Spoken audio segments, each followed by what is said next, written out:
Quels sont les points forts de la France? Par morosité ambiante et pédagogie du déclin, nous les perdons trop souvent de vue. Et alors que la rigueur est au rendez-vous, il est bon de porter aussi notre regard sur ces potentialités qui confèrent une chance au rebond productif de la France. Notre force, c'est d'abord la valeur de la marque France, encore mal exploitée, qui allie culture, esthétique, art de vivre, etc. Des valeurs qui peuvent nous enfermer dans des clichés désuets, mais qui peuvent faire aussi notre force si elles renouent avec la modernité. Car capter de la valeur demain à échelle mondiale repose sur des éléments symboliques et subjectifs forts. Nos fleurons de la mode, du luxe, de la cosmétique sont aujourd'hui les porte-étendards de cette image de marque. Une image de marque qui fera véritablement notre force si elle fertilise de nombreux autres secteurs, leur conférant la charge symbolique qui leur manque aujourd'hui pour mieux se valoriser sur les marchés étrangers et s'extraire d'une concurrence brutale par les prix.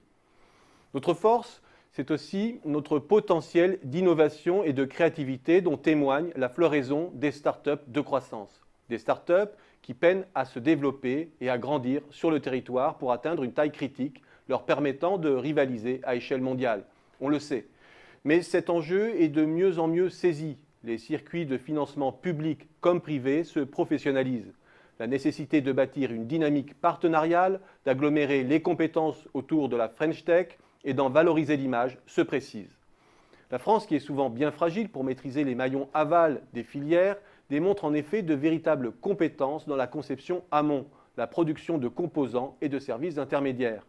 Or, la question aujourd'hui n'est plus de maîtriser une filière de A à Z, mais bien de parvenir à capturer de la valeur sur un maillon stratégique de chaîne de valeur mondialisée. Et de ce point de vue, la France possède un véritable vivier pour intégrer les chaînes de valeur du monde.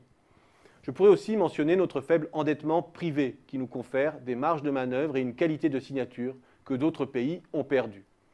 Je voudrais enfin souligner les qualités de nos défauts, car au cœur du French bashing, il y a bien souvent le constat de notre archaïsme social.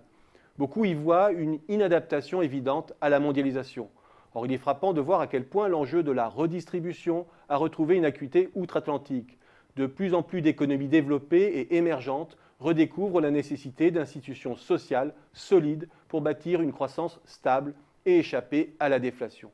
En témoigne le succès de librairie de Thomas Piketty outre-Atlantique, avec son ouvrage « Le capital au XXIe siècle ». Mais face à ce défi, elle bute inévitablement sur l'intolérance fiscale des agents privés. De ce point de vue, les entreprises françaises ont acclimaté la contrainte d'une fiscalité forte dans le cadre de la mondialisation. Et elles évoluent maintenant à front renversé, avec une perspective d'allègement des prélèvements obligatoires, contrairement à leurs grands concurrents. Ce qui apparaissait comme un coup de retard pourrait bien se transformer dès lors en coup d'avance et faciliter notre insertion à l'avenir.